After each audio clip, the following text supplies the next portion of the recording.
Let's get weird into it. Number 8. The Austrian army fights itself. Picture the worst group project you've ever been in. The one where nobody talks to each other.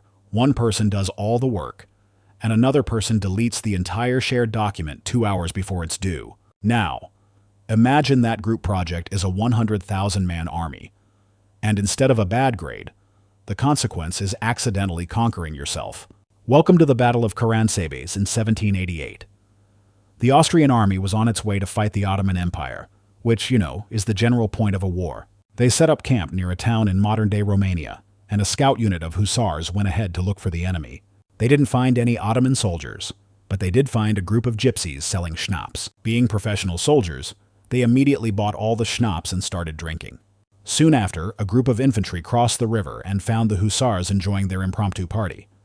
The infantry, understandably, wanted in on the schnapps action. The hussars, who were now belligerently drunk, refused to share.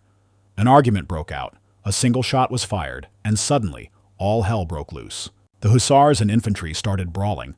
During the chaos, some of the infantry, trying to scare off the hussars, started shouting, "Turci! Turci!" which means, "Turks! Turks!" This is where your brain's fight-or-flight response, when marinated in cheap liquor and paranoia, makes some truly terrible decisions. The hussars fled back to the main camp, and the rest of the army, hearing shouts of "Turks!" and seeing their own cavalry charging at them in the dark, assumed the Ottoman attack had begun. An officer trying to restore order yelled, "Halt! Halt!" which was misheard by non-German-speaking soldiers as "Allah! Allah!" the Ottoman battle cry. The entire Austrian army descended into a furious, self-destructive panic. Artillery began shelling its own infantry. Units fired on each other from all directions. The emperor himself was knocked off his horse and had to hide in a ditch. By morning, the Ottoman army arrived to find the field littered with thousands of dead and wounded Austrian soldiers. The Austrians had so thoroughly defeated themselves that the Ottomans just walked in and took the town without a fight. They literally won a major battle just by showing up late. Number 7. The Unsinkable Swedish Ship. Ego is a powerful drug. It can make you think you can pull off wearing a fedora, that your band is definitely going to make it, or that you can build the most powerful warship in the world without listening to the people who actually know how boats work. In 1628, King Gustavus Adolphus of Sweden was high on his own supply of imperial ambition, and he wanted a boat to prove it. He ordered the construction of the Vasa, a ship that was supposed to be the floating embodiment of Swedish might. It was a beast, dripping with hundreds of ornate, gilded sculptures designed to intimidate enemies. But the king's ego wasn't just in the decorations. He kept meddling in the design. The original plan was for a standard warship, but the king demanded a second, fully armed gun deck be added. More cannons, more power, more glory. The ship's master builder, Henrik Heibertson, warned against it, but he conveniently got sick and died before he could argue too much. His less experienced replacement was basically told to shut up and add the cannons. The engineers knew this was a terrible idea. A ship needs a low center of gravity to stay upright. It's basic physics. By stacking a second row of heavy bronze cannons on top, they were essentially building an upside-down pyramid and daring the ocean to knock it over. They even ran a stability test. 30 men ran back and forth across the top deck, and the ship rocked so violently they had to stop the test before it capsized right there in the dock. Their official report on this? A nervous shrug and a prayer. On its maiden voyage, the Vasa sailed out of Stockholm harbor in front of a massive, cheering crowd. It was a glorious sight. It sailed for about 1,300 meters, less than a mile. Then, a light breeze picked up. Just a puff of wind. The top-heavy ship leaned over. Water poured into the open lower gun ports, and it gracefully sank to the bottom of the sea in less than an hour, taking about 30 people with it. It was less of a warship and more of the world's most expensive submarine, on its first and only mission. Number 6. The world's worst wrong turn. You know that feeling when your GPS tells you to turn left and you end up in a cul-de-sac facing a very angry badger? It's embarrassing, but it probably won't trigger a global conflict that kills 20 million people. Unless you're Leopold Loika, the driver for Archduke Franz Ferdinand in 1914. The Archduke was visiting Sarajevo, a city simmering with anti-Austrian sentiment. It was basically the political equivalent of walking into a bear's cave covered in honey and yelling about how much you love bearskin rugs. A team of assassins was waiting for him. The first guy lost his nerve. The second guy threw a bomb, which bounced off the Archduke's car and exploded under the one behind it, injuring several people.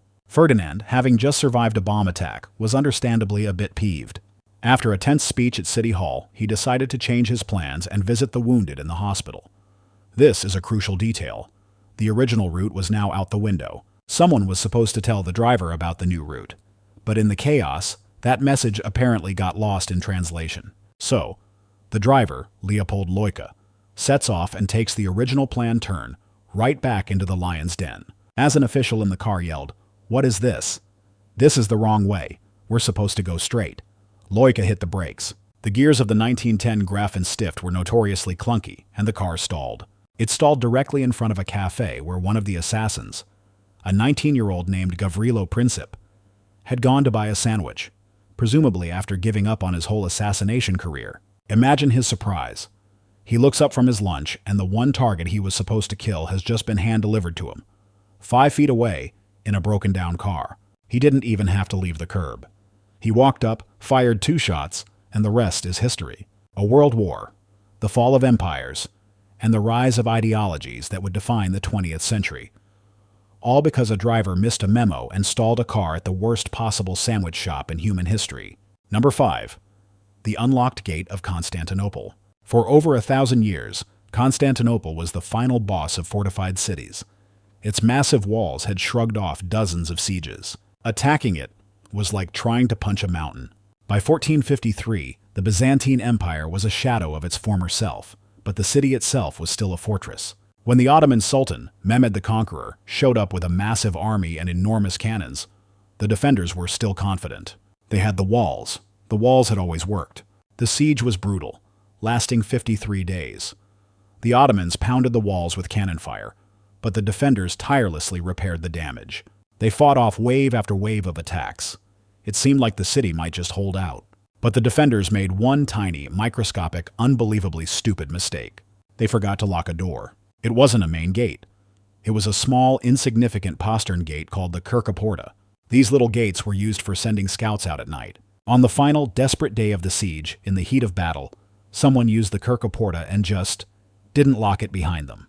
It's the medieval equivalent of leaving your house to fight a horde of zombies and forgetting to close the back patio door. A small group of Ottoman soldiers, probably just wandering around looking for a weak spot, noticed the unlocked gate.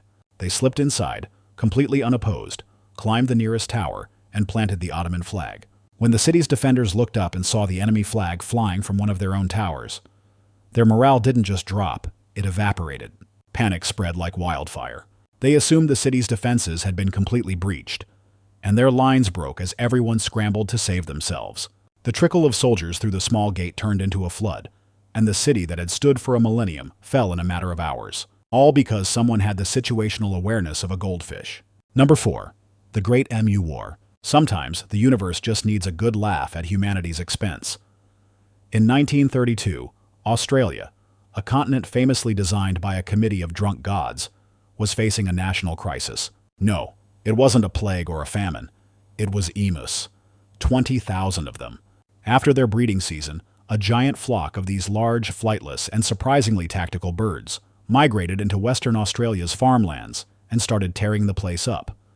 They were destroying crops during the Great Depression, which was a huge problem. The farmers, many of them ex-soldiers, petitioned the government for help. The Minister of Defense, Sir George Pearce, had a brilliant, testosterone-fueled idea. Why not send the army? He deployed a small unit of soldiers armed with 2 Lewis machine guns and 10,000 rounds of ammunition. It was supposed to be a turkey shoot. Man versus bird. Technology versus nature. What could possibly go wrong? Everything. Everything could go wrong. The emus, it turns out, were feathered geniuses of guerrilla warfare. The first attempt to ambush them failed when the birds, seemingly aware of the plan, split into small groups and ran in every direction, making them impossible targets. The machine guns, designed for stationary trench warfare, were useless against fast, erratic targets. On another occasion, the soldiers mounted a gun on a truck to chase a flock down. This plan failed when the truck proved incapable of keeping up with the emus, and the ride was so bumpy, the gunner couldn't even fire a single shot. After a week of utter humiliation, the army had used thousands of rounds of ammunition and had killed maybe a few dozen emus. The emu flock, meanwhile, was largely unharmed and continuing its reign of agricultural terror. The media had a field day, mocking the military for being outsmarted by birds. The commanding officer was quoted as saying, "If we had a military division with the bullet-carrying capacity of these birds, it would face any army in the world. They can face machine guns with the invulnerability of tanks." The operation was called off in shame. The emus had won. Humanity had officially lost a war to a bird that looks like a feather duster on stilts. Number 3. Selling a giant icebox. Imagine your friend offers to sell you a massive, frozen wasteland for pennies an acre. It's so cold your spit freezes before it hits the ground. It's mostly uninhabited, and its primary export is polar bear resentment. You'd probably say no, but in 1867, U.S. Secretary of State William Seward said, "I'll take it." He negotiated the purchase of Alaska from Russia for $7.2 million, which works out to about 2 cents an acre. At the time, this was considered the single dumbest real estate deal in history. The American public was merciless. They called it Seward's Folly, Seward's Icebox, and Johnson's Polar Bear Garden, after the president. The press had a field day, painting it as a catastrophic waste of money on a useless chunk of ice and snow. Why would anyone want a barren, frozen wasteland thousands of miles away? For decades, it looked like the critics were right. Alaska was just there. A big, cold, empty part of the map. Seward's reputation was cemented as the guy who got swindled by the Russians into buying their unwanted freezer. But then, about 30 years later, someone found gold. A lot of gold. The Klondike Gold Rush kicked off, and suddenly, Seward's Folly looked a lot less foolish. The territory was flooded with prospectors, and the land that was bought for $7.2 million yielded hundreds of millions of dollars in gold alone, and that was just the appetizer. In the 20th century, Alaska was found to be sitting on one of the largest oil and natural gas reserves on the planet. The land that was mocked as a worthless icebox turned out to be a treasure chest of natural resources, a critical strategic location during the Cold War, and a cornerstone of the American economy. The mistake wasn't buying Alaska. The mistake was everyone else thinking it was a mistake. It's a powerful lesson that sometimes the dumbest-looking decision is actually a genius move. You just have to wait a few decades and discover a mind-boggling amount of black gold to prove it. Number 2. The Beatles Who. In the grand casino of business decisions, there are small losses, big losses, and then there's the kind of loss that makes future generations study your name as a synonym for colossal screw-up. On January 1st, 1962, a young, scruffy rock and roll band from Liverpool walked into Decca Records in London for an audition. They were called the Beatles. The man in charge of listening to them was a record executive named Dick Rowe. The band, nervous and using second-rate amplifiers, played 15 songs. Rowe was unimpressed. He listened to their raw, energetic sound and came to a stunningly wrong conclusion. His professional opinion was that guitar groups are on the way out. He felt that bands with guitars were a passing fad, like Pogs or Sanity. So, Dick Rowe, in his infinite wisdom, rejected the Beatles. He famously told their manager, Brian Epstein, "The Beatles have no future in show business." To add insult to injury, he decided to sign another band that auditioned that day instead. Brian Poole and the Tremolos. You've probably heard of them, right? No? Exactly. The Beatles, of course, went on to sign with EMI, release a string of hits that redefined music, become the best-selling band of all time, and fundamentally alter the course of popular culture forever. Dick Rowe, meanwhile, earned the nickname the man who turned down the Beatles. His decision is now legendary, a perfect storm of bad taste, terrible foresight, and corporate arrogance. It's a mistake so monumental that it almost becomes an art form. Every time you hear "Hey Jude" or "Let It Be," you're hearing the sound of the worst business decision of the 20th century. It's like being offered the original Mona Lisa for $5 and saying, "Nah, her smile is a bit weird." Number 1. Napoleon's Winter Vacation. There's a reason you don't get into a land war in Asia, and an even better reason why you don't invade Russia right before winter. It's a lesson that history has tried to teach ambitious tyrants over and over again, but none learned it more spectacularly than Napoleon Bonaparte. In 1812, Napoleon was the undisputed king of Europe. He had an ego the size of a continent and an army to match, the Grande Armée, over 600,000 strong. He decided to invade Russia to punish Tsar Alexander I for being naughty. His plan was simple: march to Moscow, crush the Russian army in one decisive battle, and be home by Christmas. The Russians, however, had a different plan. It was called run away. Instead of meeting Napoleon's massive army head-on, they just kept retreating, burning the crops, villages, and supplies behind them. This is the scorched earth policy. Napoleon's army, which was used to living off the land it conquered, was forced to march deeper and deeper into a vast, empty, smoldering country with a supply line stretching back 1,000 miles. By the time Napoleon reached Moscow, his army was already depleted, and he found the city largely abandoned and on fire. There was no decisive victory, no surrender, just an empty, burning capital and the chilling realization that winter was coming. The Russian winter is not your average chilly day. It's a meteorological monster. Temperatures dropped to -40 degrees. Soldiers froze to death in their sleep. Horses died, forcing them to abandon their cannons and wagons. Supplies ran out. Men were reduced to eating their dead horses and, in some cases, each other. The retreat was one of the greatest disasters in military history. The once mighty Grande Armée was relentlessly harassed by Russian partisans and the brutal cold. Of the more than 600,000 men who marched into Russia, fewer than 100,000 staggered back out. Napoleon had made one of the most elementary mistakes in the book.